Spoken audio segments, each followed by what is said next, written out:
Blessings, blessings, blessings. Welcome, my listener, to this amazing channel. My name is Sam King, and I present to you the audio version of the Bible as it is written. Kindly let us subscribe and share with our friends as we celebrate the good news of our Lord Jesus Christ. And today we will look into the book of Leviticus, chapter number 19. And I read, "The Lord said to Moses, Speak to the entire assembly of Israel and say to them, Be holy because I, the Lord your God, am holy. Each of you must respect your mother and father, and you must observe my Sabbaths. I am the Lord your God. Do not turn to idols or make metal gods for yourselves. I am the Lord your God. When you sacrifice a fellowship offering to the Lord, sacrifice it in such a way that it will be accepted on your behalf. It shall be eaten on the day you sacrifice it, or on the next day. Anything left over until the third day must be burned up.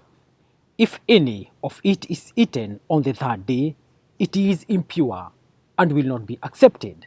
Whoever eats it will be held responsible because they have desecrated what is holy to the Lord. They must be cut off from their people. When you reap the harvest of your land, do not reap to the very edge of your field, or gather the gleanings of your harvest. Do not go over your vineyard a second time, or pick up the grapes that have fallen.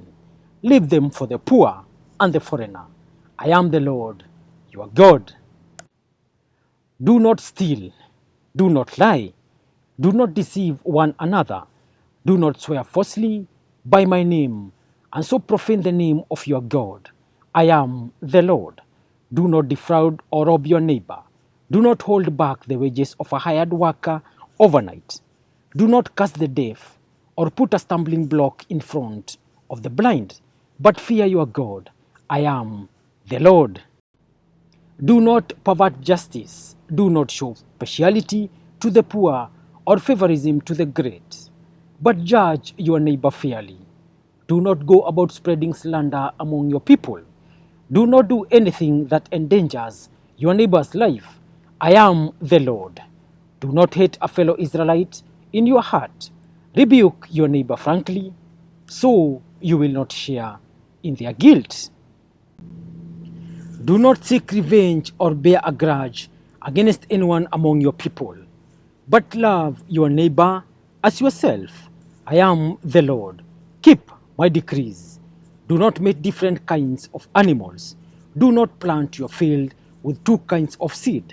Do not wear clothing woven of two kinds of material. If a man sleeps with a female slave who is promised to another man, but who has not been ransomed or given her freedom, there must be due punishment. Yet they are not to be put to death, because she has not been freed. The man, however, must bring a ram to the entrance to the tent of meeting for a guilt offering to the Lord. With the ram of the guilt offering, the priest is to make atonement for him before the Lord for the sin he has committed, and his sin will be forgiven. When you enter the land and plant any kind of fruit tree, regard its fruit as forbidden. For 3 years you are to consider it forbidden. It must not be eaten. In the fourth year, all its fruit will be holy, an offering of praise to the Lord. But in the fifth year, you may eat its fruit. In this way, your harvest will be increased. I am the Lord, your God. Do not eat any meat with the blood still in it. Do not practice divination or seek omens. Do not cut the hair at the sides of your head or clip off the edges of your beard.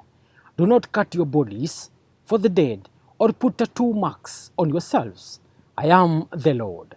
Do not degrade your daughter by making her a prostitute, or the land will turn to prostitution and be filled with wickedness.